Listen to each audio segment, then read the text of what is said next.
Rich is a UCL computer science graduate. He graduated last year, and rather than going into consulting or investment banking, he decided to start his own business. Basically, at the beginning, it was a game, and it turned out that it can go really viral. So he received over £100,000 from a former Dragon scam, and Floxx is now known all over the UK. Welcome, Rich. Thank you. Thanks very much. So yeah, as we've said, I've just come back to UCL. I was at UCL last year, so it's only been a year since I've escaped, and they've just let me back in. So this is, you probably recognise this is where I've just come from, this is where I used to hang out, and it was on a summer's day, sort of last year. I think it was on the 22nd of April, to be precise, that I was joking around here with a few friends about seeing some attractive girls in the library, and how we always used to choose our library spots in terms of where they were. Not the same ones, that would be weird, but any attractive girls that are in the library. They're pretty scarce at UCL, I'm sorry, but so it was a pretty decent observation, and we needed to share where they were. So went home later that night, and unfortunately that is where I live in Second Year. Doesn't know much, but it's did the job, and built this website. And it's a pretty simple website where you could, it was called FitFinder at the time, so you basically found fit people, chose your university location, added them, and you can see it said main library, history, male, brunette hair, amazing teeth. I think I just found my husband, or something like that. And it was literally just a bit of a joke between me and a few friends. And I sent it to one friend, and it was not meant for public use, to be honest. Built it in one night, on Thursday night, put it live on a Friday, and this is how it sort of went. This is sort of users on the left-hand side. And we got about here, and I had a text, an email every time somebody posted on my phone, and by about 2 o'clock my battery had already run out, so I didn't really know how it was going. And I was not in uni either, I was out somewhere else. And by 4 o'clock the server crashed, so I didn't know what else was going on. In which case I didn't know about it, and then by 7 PM got it back online, and people started doing it. But in the next few days, this was purely just a UCL.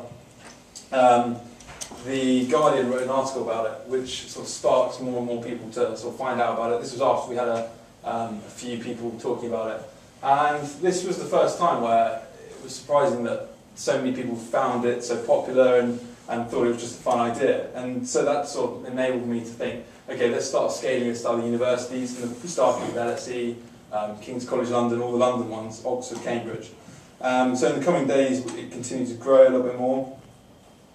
And we got to, I can't remember how this went. It got to day 5, and LSE sent this email out, which you can have a quick read, but I'll highlight some key points. This was to 30,000 of their students and staff. Best bit was the subject, which was our URL. So great piece of marketing. The second bit was telling the whole of the student population what the website did. So that was another great piece of marketing for that. And then the best bit of it was then telling everyone, saying, so that was brilliant. We couldn't have paid for that. I was actually on my way up to Oxford at the time in the car, and my hosting company rang and said, what's going on? Have you put an advert out, or are you in the paper or something? And I didn't know until later in the evening that they'd sent this out. So thank you very much, Dr. Julian Fulbrook, Dr. Ian Stockdale, and Mr. Simon, somebody or other, for doing that.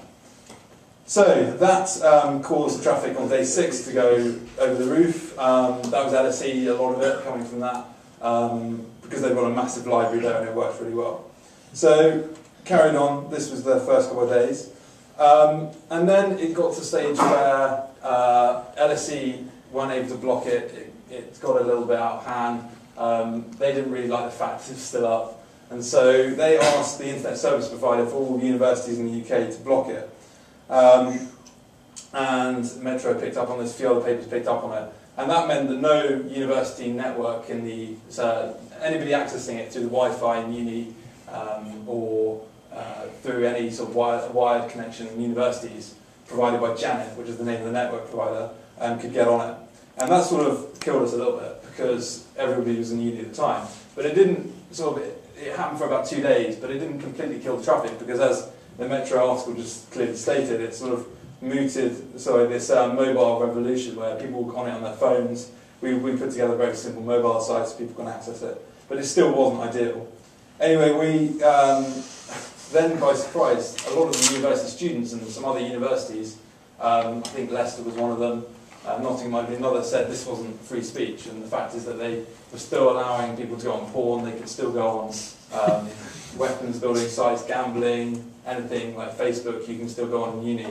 Why block this one website? And so they put it back up, and we were back underway, continued going, got a bit more momentum, and these are visitors on the left-hand side if you're not clear per day. So yeah, we would continue to build universities, and by this stage we probably had about 20 different universities on it, and the way we got a university set up was by somebody emailing us saying we really want to get our university mapped out on the campus, and we sent them a spreadsheet, they sent it back and just got it going. By this stage we had a press coming in and newspapers started to talk about it, and other people started to hear about it, and it sort of snowballed from there, and that helped us a little bit more, and we went up and up.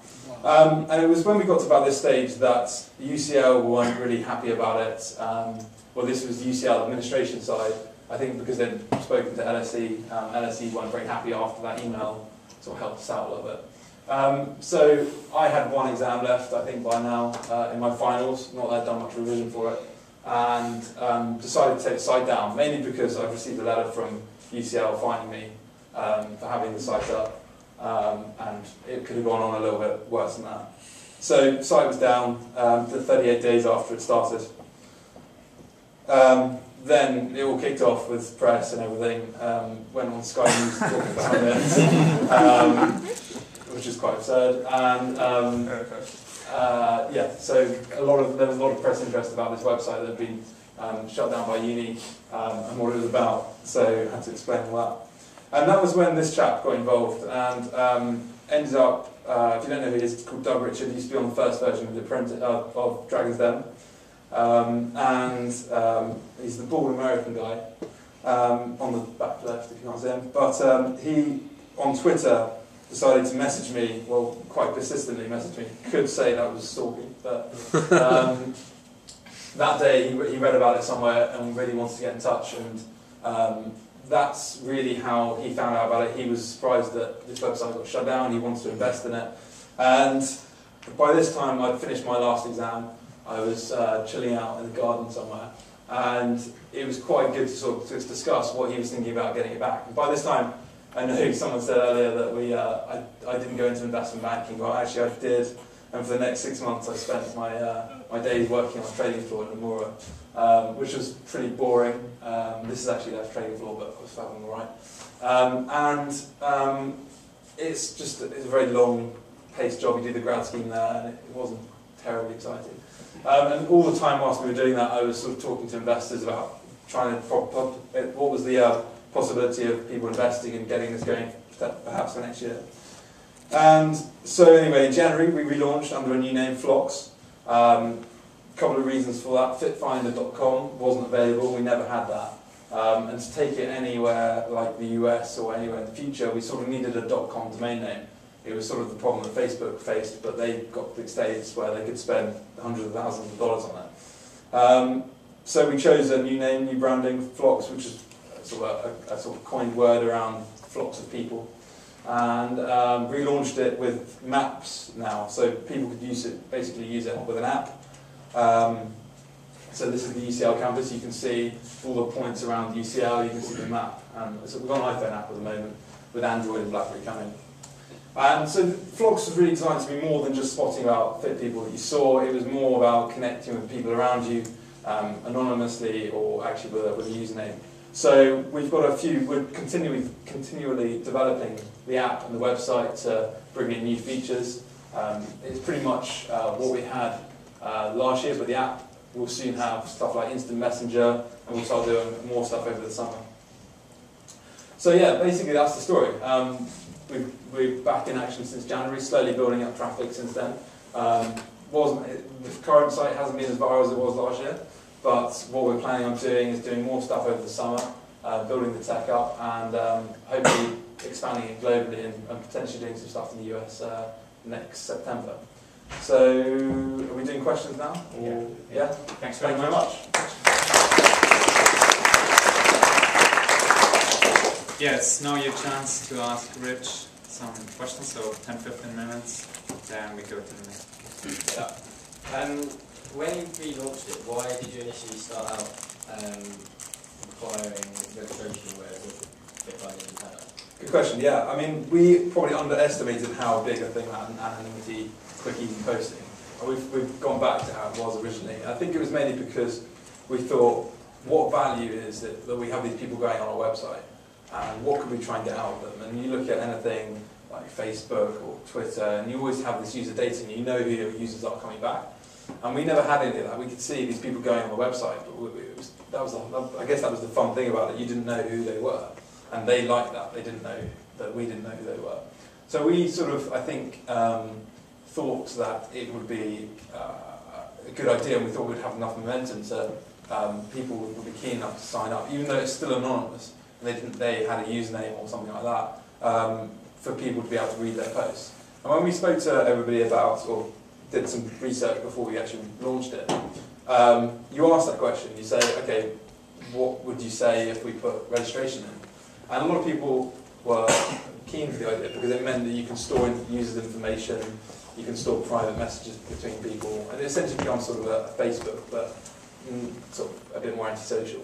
So that was the decision we took at the time. Looking back, it wasn't probably the right one because we sort of underestimated sort of the users sort of want to be able to quickly post. So we still have a login section where people can get more for it, but there's also pretty much a lot of the functionality you get by just going on there and posting really quickly.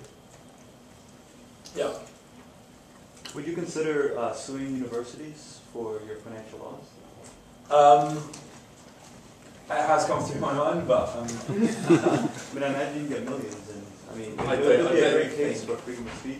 I haven't gone as far as actually getting major legal advice on how much it could have gone. But to be honest, if you think about it, I think the life of FitFinder is pretty much limited as well.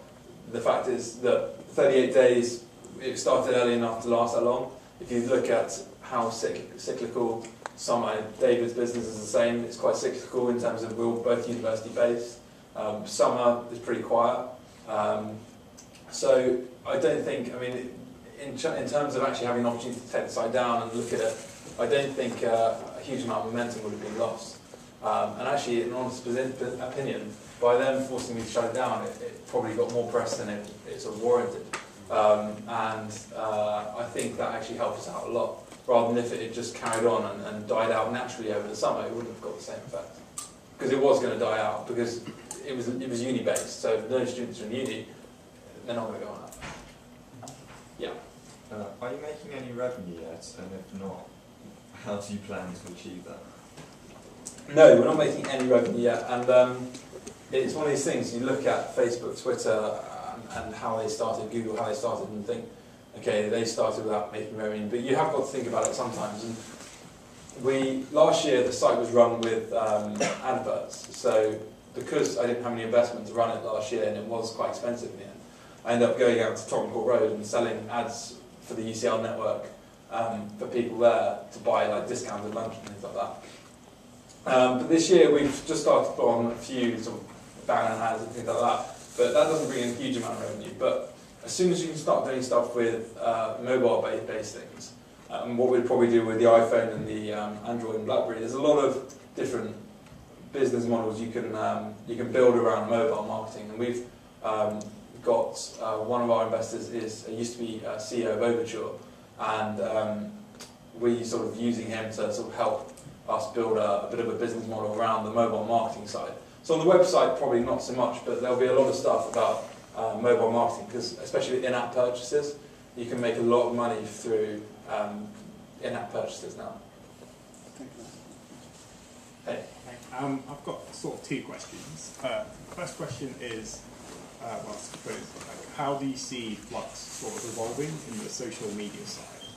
And the second part is, have you like sort of researched into how you could sort of make money with, I suppose, like the market research of how customers move around, if that makes sense, like the geographic sense. So if you know how Apple and Google and so on forth have kind of been taking people's information and using that for. Yeah, I think. Sorry, what was the first question again? So the first one, I've forgotten myself actually.